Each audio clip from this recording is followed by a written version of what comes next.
So we're going to do a tutorial on Corten weathering steel. I've done these renders recently, and you can see here, it's the steel right here on the edge. It's this rusty steel here. And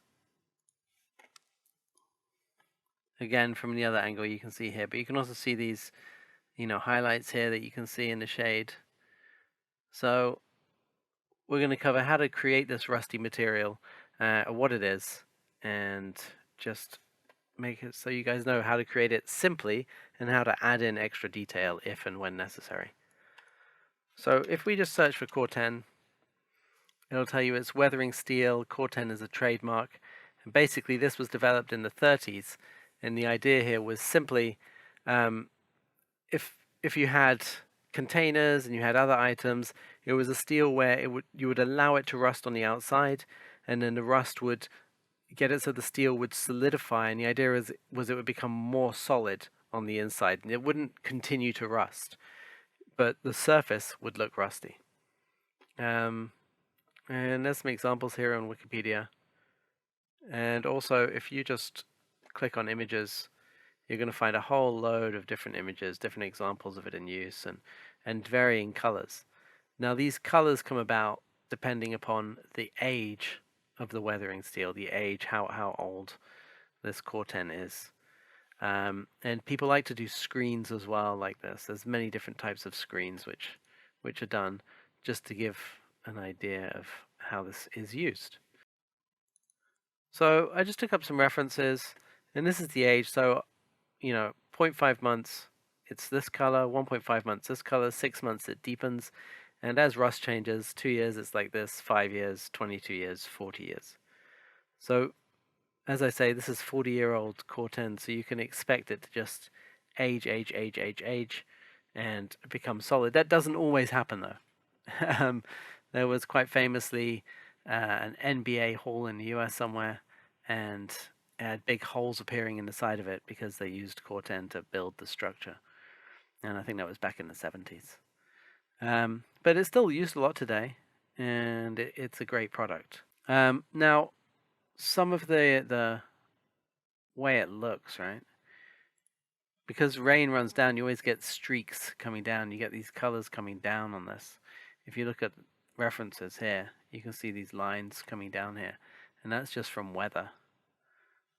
These streaks coming down, this is all just rain. And so when you create Corten, when you create it as a texture, you need to have lines running down through the structure. Otherwise it just won't quite look correct. You can see here this line running down through here. Largely also when you create Corten, it's going to be panels like this. So you can have various panels being created because it depends upon how large a steel slab they can create. And obviously that's limited. So see if we can find some other examples here. You find varying ages, textures as well. Here again, you've got these lines coming down. That's what we're looking at. And the color depends, like I said, on the age of the Corten. I found this texture. This is 3000 pixels. This is lovely. I should have used this, but I didn't. I used a different one which we already have in our library. So the one I used is this one. And that's not as big a texture as the other one that I just showed you. This one here, image size. This is 1685 pixels by 787 pixels. The other one was 3000 pixels across. So, especially if you have a texture which is going to be highlighted, it's going to be the main texture, then yeah, I would tend to go for 4K textures on those because they're really your hero textures. So I took this is a seamless texture, and if we go straight into Max, what I've done here is I've set up a simple scene with the texture which I used here, and I just brought this texture in and I made a different wall and put it on it. And the reason I've done this and I'm not opening up the original scene is because now if you go to my website, I'm starting to set this up, and I got a little training section, and I got some lessons, and and shop. And this is not all up to date, but gradually I've started putting up lesson files. So, you know, if you guys want to go along and you go, oh, what is the setting? You can download them here.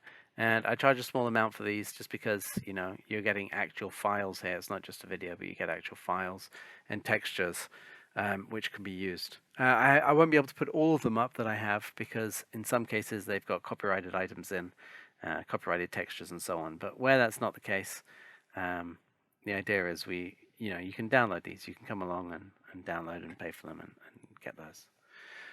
So this scene here, if you look at the render, it's like this. And to show you very quickly, what we'll do is take this wall, and I want to show you quickly how to create a Corten material which will stand up. You know, it doesn't have to be complex because you're probably looking at these going, there's a lot going on there. But you can make it very simply. What we're going to do is create a new V-Ray material. You can open your material editor here, just click on this little icon. You know, and you've got a choice here. You can do compact or slate, but I like slate. If you just keep your finger on the left mouse button, you'll be able to choose which one it is. And then on your materials, open up V-Ray. If you don't see V-Ray, you need to go into your render settings and just change this render to V-Ray. And then this will appear. Double click on the V-Ray material. Just click on this little button to assign it. Make sure you have this selected. And then go to your maps and just drag and drop your map in here and put this straight into diffuse. And then double click on this and come up to show shaded material in viewport and show background in preview. I like the background in there just so I can see reflective wise what's happening. And I just double clicked on the image there to make that bigger there. So I'm going to add in some reflection. And the glossiness, you can see this is very glossy. This is set at 1. Just drop this down to about 0.4. And that gives you a very, very basic material.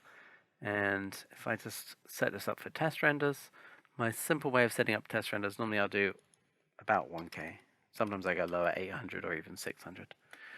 And then I like to use progressive. I'm going to make it so it doesn't save. And then go into my light cache. And for tests, I set this to 500. Make sure distributed rendering's off. And sometimes I turn these off, sometimes I leave them on. And then if you press F9, or you can just click up here on render. Just make sure you have the right viewport selected. And that's it. You see, that's pretty good. Now you see there's this shadow here and here, and that's from these two trees I have in the scene. That's the sole purpose of having those there. I have an HDRI lighting it as well, and I have the single camera. Now, the way I've mapped this, and the way I've created this, if you look, if I press F4, you'll be like, whoa! Yeah, I've put a lot of different things on there, but again, it's simple with some basic ideas going on here. So, let's come down. All right. So, we started with an edit poly. Let me clone this actually. Copy. I just right-click, click clone, press Alt-Q, just isolate this. And I'm going to go in here, Alt-W, TP. TPZ is what I use all the time, but it's top, perspective, and zoom. So if you look here, and you come down, the first thing I did was I unwrapped it. You can see the texture on there, and it's just too big. It's just, compared to the size of these, it's just not going to work. So, okay, actually, if we go a step further, the way I created this wall was I simply came here, I clicked on plane, and I literally drew it like this. And then I just added in the divisions that I wanted. And then with those in, I right-clicked, convert to editable poly. I went 4 to come into polygon mode, Control A to select all of them. And then I went to bevel. And here you've got height, and here you've got the outline. So I right-clicked on the height to make it 0, and the outline I set to 15. And then I took this and I went from grouped by polygon, and I actually set that not to 15 to -15, so they went inwards. Then I clicked on this again, right clicked on that, and then on there, I think I came up by 20. And that gave me these different panels. So that was how I created that, and then I assigned a material to it. So that's what we have here. And then the next step was to unwrap. So what's going on? There we go. All right. So you can see immediately the difference in unwrapping. And all I did on the unwrap was went here, Control A, open UV editor, and then I did mapping, flatten mapping. And that did that. And then what I said to you before about, everything has to run the right way. So the next thing I did, I came in here and I went scale, and I scaled these up to get the dimensions correct. So about that looks about correct for me. You can always go higher if you like. The problem is if you go too high, you start seeing, like here, you can start seeing the seams, or not the seams so much, but you start seeing the pattern repeat. So bring it down to a size that you like where you don't see the pattern repeat. And then what it was after that was, you select one, you go, okay, well here it's running down, and you can see some of them are going the other way. So you just select these and keep your finger on control, all the ones which are going the wrong way. And then click here on rotate and just left click, get those rotated by 90 degrees. And I don't like to have them overlapping. There's nothing wrong with them overlapping. You're never going to notice, but I don't like it, so I just move them over here. And that's how I unwrap this. So this UV map actually doesn't matter. We can get rid of that. Okay. So that was the first step. And then again, if you go into the camera, you immediately see the scale here is correct. And if we render this, you're getting a good scale. The reason this is like this is because I duplicated it, if you remember. So this is Russell 001, and this is just on top of the other one. And as you know, you can't have two objects on top of each other, so we're going to hide this original. And again, now if I render, you'll see all of this weirdness just disappears. So that's the first step. Let's just unwrap it. Now the second step is just to get more detail going on with the reflection and the reflective glossiness. And the first thing I usually do is I'll just take this. I like keeping it simple. Like, even though you saw those other materials weren't simple, I like keeping it simple. And I'll plug those in directly there. And then I'll go straight to the maps and I'll go color correction, and I'll bring this into the reflection. And the reason I keep it simple is because usually I don't have a lot of time. I'm working away and I've got a lot to get done on the project. If you have a look at these renders that I showed you, sorry, the renders here, this took 2 days to put this scene together. And that was it. I didn't have a lot of time. It was quickly assigning materials, creating materials.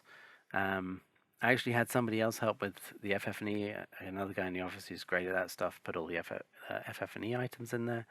FF&E, in case you don't know, is furniture, fixtures, and equipment. So he came in and he, chose all of this stuff and put that in. But I put everything else. I did all the foliage, I did the assets, I did the materials. And this house was provided by the client as a SketchUp model. But I dropped everything in. I think one of the things I love about this is, if you look over here on the tree, you've got displacement going in on this tree. But again, I use displacement, but only where it's needed. So in this scene, there are 3 trees, 3 hero trees. And if you look at the other one here, there's this one, that one, and the one right next to it. And these all have displacement on, but nothing else has displacement. And you can see here the displacement and how the light hits it and the effect it has. But like I said, none of the other trees have displacement, just these ones. Okay, so that's usually because of that, I'm not spending ages trying to get the materials correct. I'm spending, just going, does it look correct? Yes, it does. Good. Move on to the next thing. So here for the reflection, I'll put this in, and I'm going to turn off Fresnel. And I'm going to turn off Fresnel for two reasons. First of all, I'm going to turn it off because Corten is a rusty metal, so the surface is very jagged. It's uneven. It's not smooth. And in being not smooth and being rough, you're not going to notice that same Fresnel effect. Because Fresnel is when you look at an item and you look at it closer and closer and closer to 90 degrees, and it gets more and more glossy and it becomes more and more reflective. And if you have a rough surface, you're not going to get that. If you have sand, you're not going to get it. You know, if you have a brick texture, you often won't get it because the brick texture on the outside is rough. And the reason for that is because those molecules and everything, they're sitting at different angles. So even though you're getting almost to 90 degrees to a brick, you're not 90 degrees to the texture because the texture's sticking out and it's all jagged. So therefore Fresnel doesn't usually apply on rough surfaces. So you can turn that off, but in turning that off, this has to come right down. So we can actually bring this back down to 1 and see how it looks. It looks okay. And put it to 2 and see how it looks. It looks like kind of like too glossy, right? Or too reflective. We'll go 1.5, try that. And then I'll drag this down and I'll put this into reflective glossiness. Now it's important to realize here with this reflection, because this has got color in it, it's going to be reflecting color. And because it's rust, it will be, but it's probably reflecting too much now. So we can bring the saturation down a bit. And you can see immediately how this changes. And that's not in the diffuse, right? That's just in the reflection. So, and if you want it to be more like, you go, oh, it's actually going to be younger. You remember when we looked at this? Here, the Corten age. So if you want it to be more like this, then maybe you increase the saturation. But you can increase it either, I don't mind if you increase it in the reflection or if you increase it in the diffuse. Either one's fine by me. Reflective glossiness, again, we've got this here. The color doesn't matter. It's just going to be black and white. If I put this monochrome, there will be a change, but really, it doesn't matter the color on this. It doesn't have any effect. And if I put this up 3, you can see it's starting to become very, very glossy. And so what I would do is I would use this sometimes just to affect how much reflection, how much color is coming through. And just bring the saturation down a bit. Okay. And this is probably correct at about 1. And if you want to, actually, let's do a new one. Just drop a new color correction here into this and double click on this. And here you can increase the saturation here and get it, redder and redder. And you can make it a bit lighter if you like. And something like that. And if we render that now, these are my basic materials. They often look like this. And, in terms of the young Corten, we're not far off. We're not a million miles away. Mainly the saturation should be more. But apart from that, it's pretty good. Now, because the sun's hitting it, we're getting, it looks different to here. But we can bring this back down. Bring this back down to 0. More like rusty metal, And then if we render,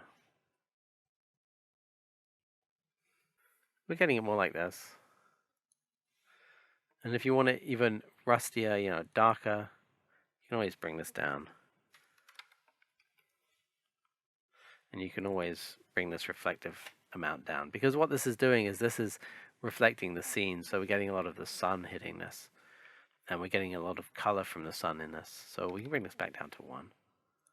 And you'll see this will instantly get a lot darker because it's not going to have as much reflection from the sky.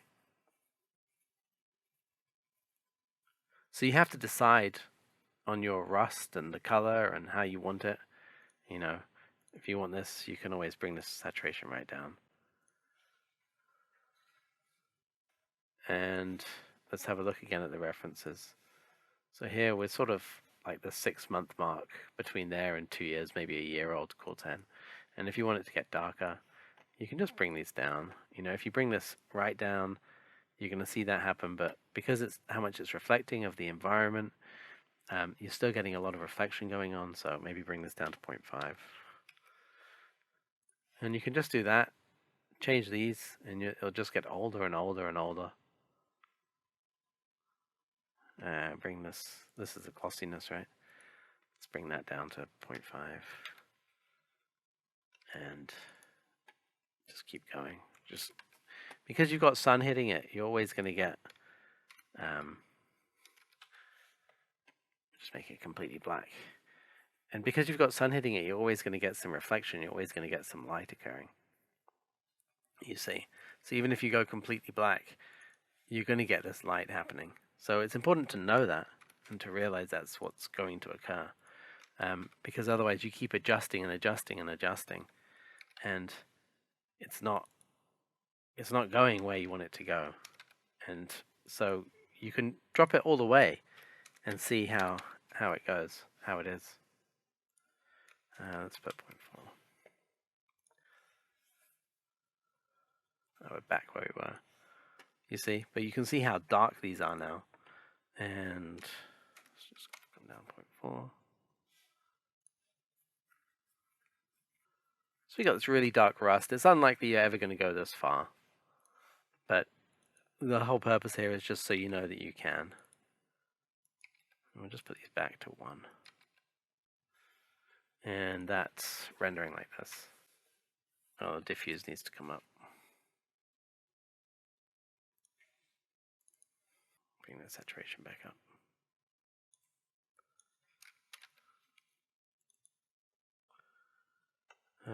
For that reflection, I want that saturation down a bit.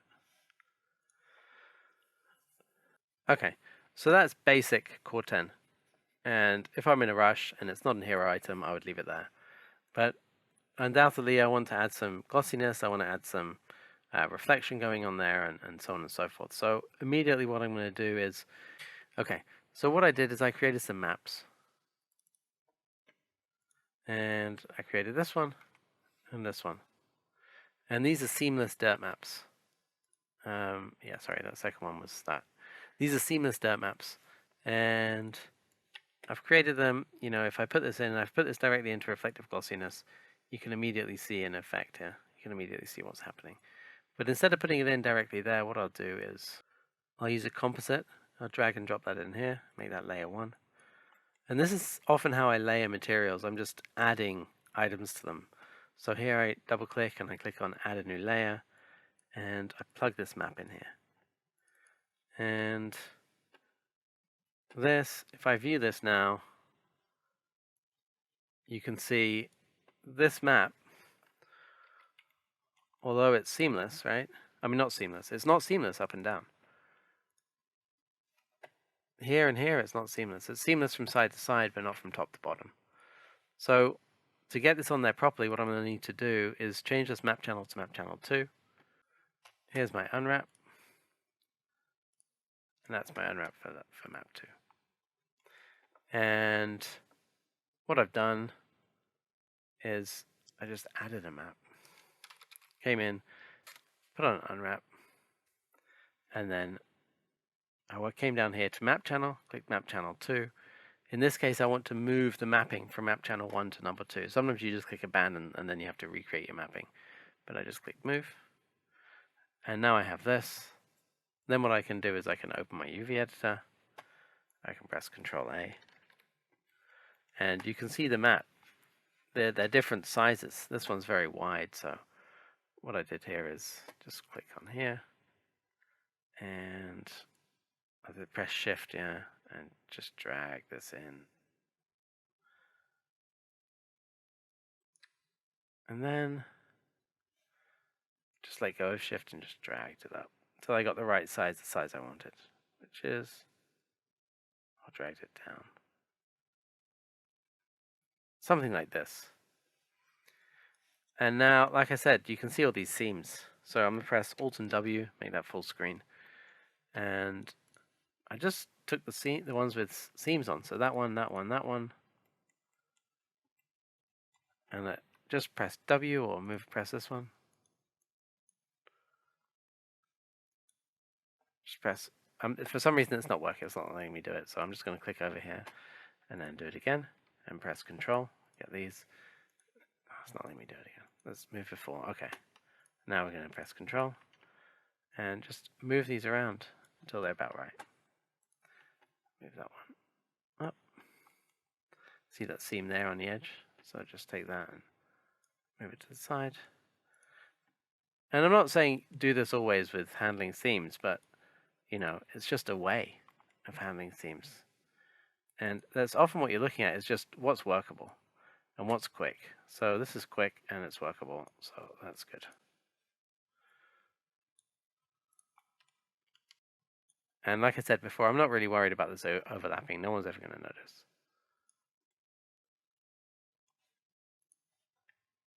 And there might be some more seams here which I've missed, like there's one here, and there's one next to it. But that's okay. That's all right, that's good enough. It always comes down to, whenever you're creating a texture, it comes down to what are people going to see? Okay, not necessarily what do you think is correct, or it depends what's in the view, what's in the camera view, and is it going to work? So here we've got this map in here, and you can see the result there. Like, you see that little edge there? It's just on normal. So I'm going to change this, and we're going to make it screen. And you can see the reflective glossiness has changed to be like that. And if we like, we can put another composite map in here. And double-click composite, add one, and we can add this here into layer 2. And you can immediately see the result here. It's allowing us to reflect a lot more of the scene. And here we can put this on overlay. Let's try, we can try screen if we like, and then just reduce the opacity down to like 20%. And then here we've got this glossiness being quite high. And if we just do a test, just so you can see what's happening, you can see there's a lot of this detail coming in, a lot of extra glossiness here coming in. And really, I think it's too much. You don't see it. If you Google Corten, you know, you don't get this. You'll get some. You get some reflection, some reflectiveness going on. And here you can see it here. Here you can see it up there. So don't think that just because it's rusty, it's not reflective at all. In many cases, it isn't, right? I mean, you can see some reflection going on up here. You can see some on these edges here where it's bent. Here, you can't see any. But then it's not a very sunny day. Here you can see reflection happening here and here and here. So here you can see quite a lot of reflection happening here. So don't think that just because it's rusty, it's not reflective at all. So what we'll do is change this to overlay. And come here and change this to overlay. And let's push this opacity up. And let's just see what we get with that. And there's a chance, like you can see in this little ball here, that it's going to completely disappear. But I don't think it will. I think it'll just be less, you see? You got some details here, and if you look here in reflection, you've got that coming in. Specular, you've got this. So you've got a lot of extra details here coming in now. Okay. All right, well, we'll leave it like that. And then what we can do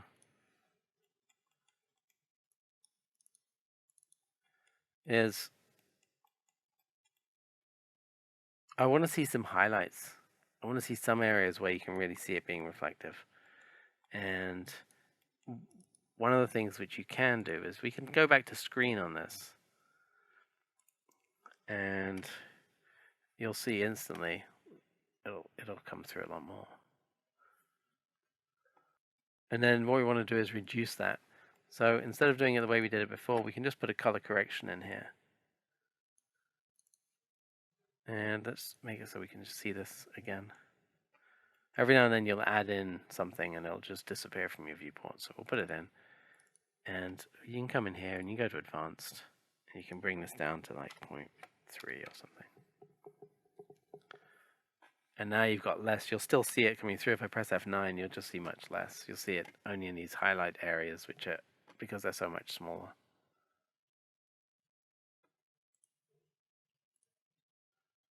You get it there.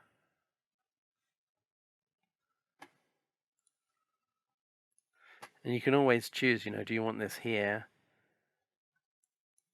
Or do you want it up here?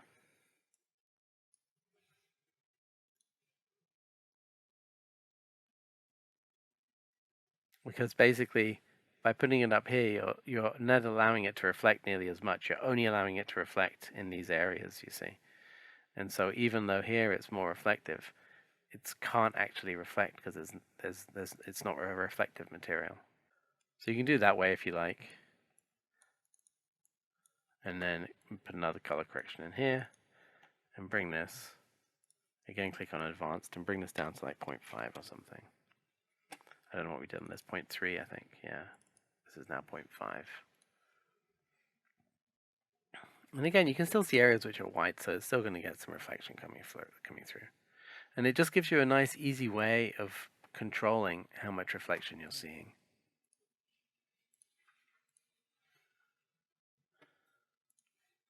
So that's sort of the next step here. That's the next stage. And to be honest, I'd probably leave it there. What I did before here is I created a more reflective surface.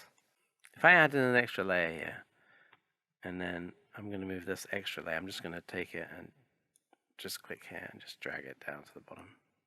And by dragging it down to the bottom, you're putting it at the top. Because I turned off Fresnel here, and we're going to turn off these layers, layer 2 and layer 3, by clicking that you turn them off. And then what I did is I took a fall off. So it's right there. Just take that, drag it, and put it here. And just double click. This is going into reflection. So in reflection, if you're going to use a fall off, use your output. And you can say enable color map. In this case, I just left it at mono because I was using this to get the color. And you can just click here to add a point, and then right click and it'll move over to move. Drag that down so that's straight. Just Bezier smooth and drag that out. You can bring this back a bit actually. And what I'm doing here is I'm looking at this ball. I want this to look, well, really I want it to look pretty awesome. So the nicer it looks, the better material I know I'm going to get. And then I want layer 2 on, and we're going to change from normal, maybe to multiply. And if we're going to do that, we need to push this fall off up. So just bring that up. And that's just because it's getting so much darkness from this. You can see here how much darkness is coming in. And it's not going to let much come in. I mean, it's not going to let the fall off itself have much of an effect because it's set to multiply. So we can take this and put this up to 2 or 3. Let's try 3. All right. So this is the texture which we're looking at. And then number 3 is set to overlay, so we'll turn that back on. And overlay brings in darks and lights. So if we change this color correction here to go back to 1, you can see what's happening here. And I think we'll go from overlay to, what's screen do? Yeah, screen's good. But now we need to really bring this down. So we'll bring this down to 0.4. Something like that. You can see the texture there. That's how reflective it is. Okay, that's good. Now we need to do the same here for the reflective glossiness. So I'm just going to double click on the composite. I'm going to add in a new layer. And I'm going to drag this down. This needs to be layer 1. Sorry, I keep doing that in the wrong place. So bring that down there. That's layer 1. And I'm going to turn these off. And what we're going to do again is grab another fall off, drop it in here, put that into layer 1. Now, fall off in this, in reflective glossiness, you want to use the mix curve. Don't use the output, just use the mix curve. and drag this up. Imagine that's 1 and that's 0, you know, here, the glossiness. So 1 is all the way up and 0 is all the way down. So that's about 0.3. Put in a point, right click, and right click Bezier Smooth and something like this. And that's about right. And then you can drag this down a bit, and you can select both, drag both down a bit. So you get something like that. Now we have these other layers here. So here we can get layer 2, turn that on, and again change that, try darken, double click to see what's happening, turn it off, you see the fall off, turn it on, try overlay. Alright, here you can see what's happening, here you can't really see much of anything. Turn this on, that's set to screen, again it's a bit too much. Let's try overlay for that as well. That's better. That's much better. And then come back to the fall off, and select these two, and you can drag these up.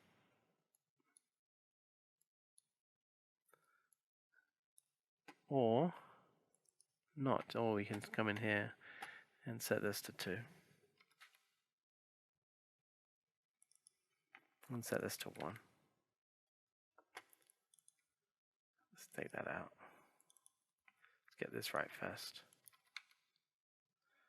That's set to 3, and then this one coming in, and I want that to be at about 0.5. Oops. But I want that to be, you know, you can see what's happening there. And if I double click here and turn that off, it's getting rid of a lot of that detail, which really I kind of want. So let's try screen, try turning it off so we can see what we're doing. Let's try that.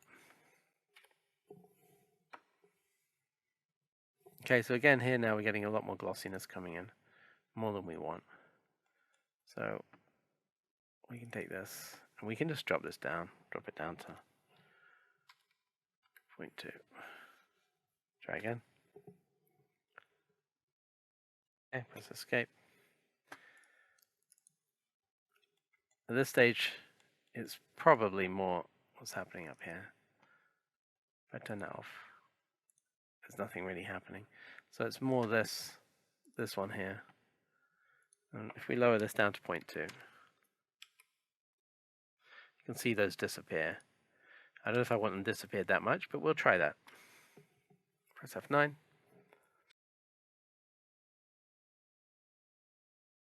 Okay, I still think it's too much. Like, I like it, I just don't like the amount.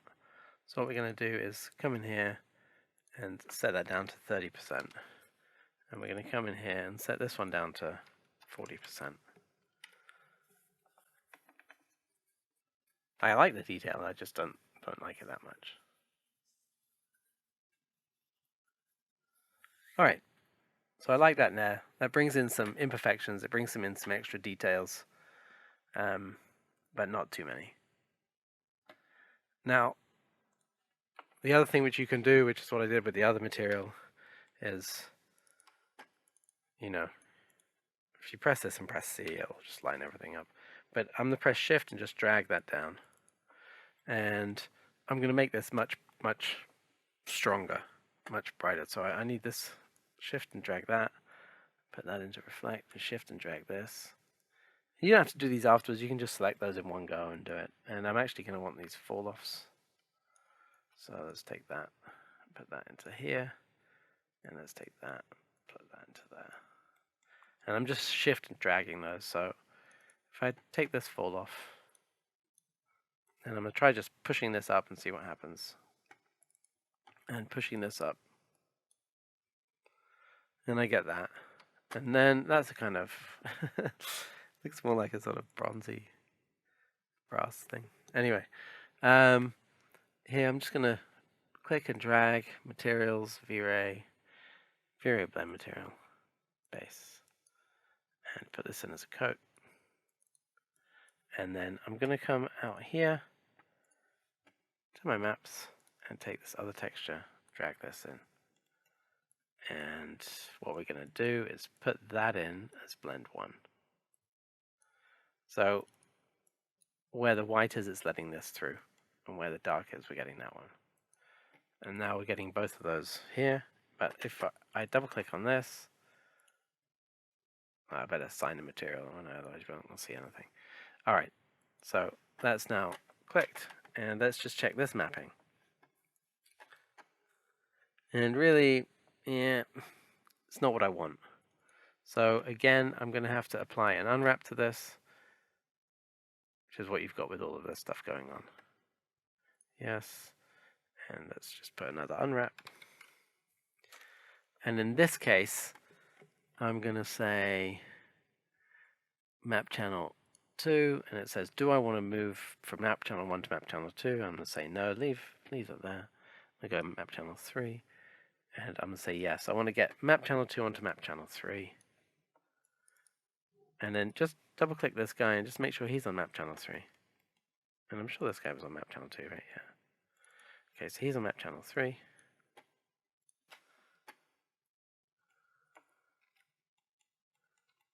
You know, that could work, but I want it to be a slightly different scale to map channel 2, so I'm going to open the UV editor and just Control A will select everything. And I'm going to click on this and just scale them up or down.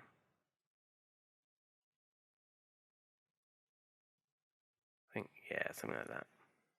That looks nice.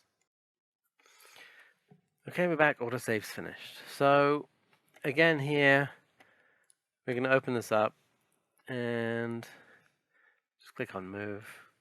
We're just going to select these ones with seams. And of course, the other option is you just make it so it is seamless. But the reason I didn't is this has a lot of detail here at the edge, and I like the detail at both edges. And so knowing I can do it this way, I was like, if I make it seamless, I'm going to be losing that edge detail. And I didn't really want to be losing that. So that's why I chose to do it this way.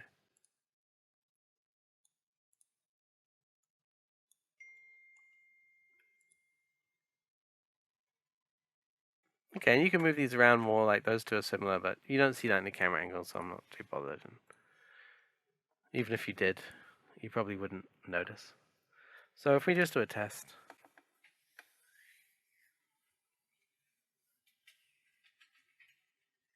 Okay, so now again we've got this more glossy one coming through. And if you want to handle that, if you want to, you can leave it because this material looks pretty good. But if you don't want to do that, again, you can just go color correction. Put it in here. Click on here and say to show it in the viewport. And we know it's the white that's bringing this through, so we can just double click on this and click on advanced. And bring this down. Again, just bring it down, try 0.3. And now you've got, it's still coming through, just in less areas, smaller areas.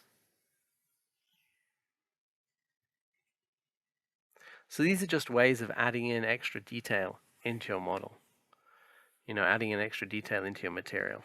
Something to make it look a little bit different, a little bit like there's stuff happening, and to break up the texture. Because if the texture all looks exactly the same, then anyone looking at it just goes, there's something a bit wrong with that. Something I don't like. So that's what all of this does. It just breaks it up. Now, one more thing. Basically, I can get rid of all of these. Just do Shift to here. Delete those. That was basically all of these unwraps and some extra UVs which aren't needed. So now we're up to here. So now what I wanted to do is I also want, oh crap, okay, there's one more thing which I added down there which I completely forgot about up here. What I did is I took this, a V-Ray edges texture. You can just come over here and go Maps V-Ray. V-Ray edges texture, double click, it'll bring it in. And I set him to 5 mil, so you can just come in and set this to 5. And what you want to do is, on your bump here, you can just, plug it in there, but what I actually did is plug this guy into the bump, and plug this guy into the bump, and just double click on him, make that blur, drop that down to 0.2, And here we'll do 0.2 as well on this, and we'll do the same on this guy. Again, that just helps. The blur gets rid of some of the detail of the texture, and this will help bring it back in. You can right click all the way down to 0.001, but often that brings in artifacts from the JPEG. So that's why the blur's there, is to stop those, the image having jagged edges. So you don't necessarily want to drop it all the way. But here we've got this, and we've got this guy into the bump. Let's just double click on here and just set this bump correctly. Maps, bump. We're not going to use 30, we're going to use about 12. And again, you can adjust the bump if it doesn't look correct on your screen. And then we're going to use composite map again.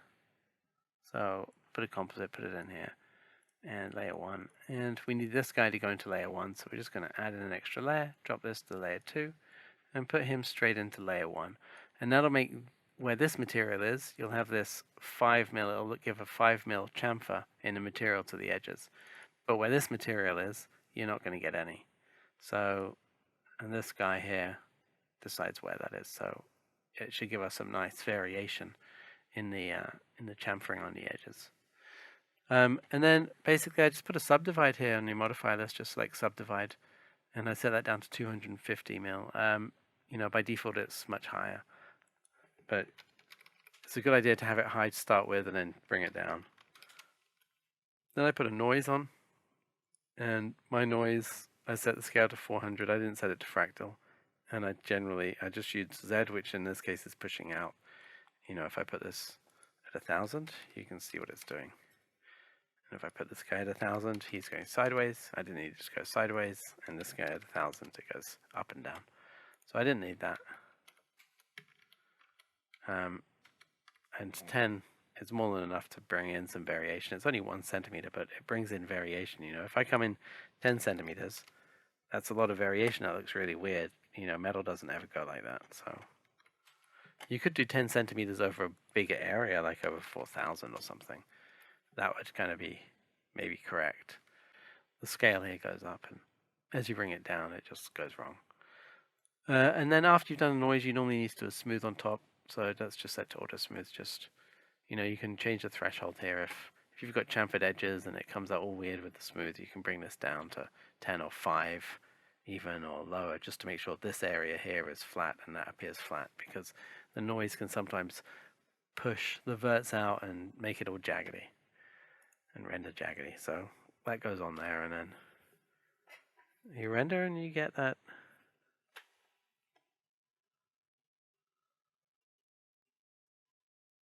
So we get all that detail coming in there, and that's really the basics of Corten. That's the basics of Rust and Rusty Metal, and you want to be doing panels, and you want to be unwrapping it, and you want to have a big enough map so you can see all the details. So yeah, this is a new material we just created here. I do have this other one, which is slightly different, but basically the same, which is here. This is the cobblestone material, and it's lit with an HDRI. So that's it. That's how you make Corten. And it's great. I wanted to make a Rusty Metal tutorial for quite a while, so I'm happy that I've finally done it and we've got it here. Oh, and don't forget that, I'll put this up, so if you go in here, I'll add in these files here, so if you want to download it, if you want to have a closer look at the material, you can. I'm going to put them up without this tree, but in the description of this YouTube video, I'll say where I got this tree from. This is from 3D Sky, and it's a tilia tree, and you can download it from there and drop it in directly if you like. All right.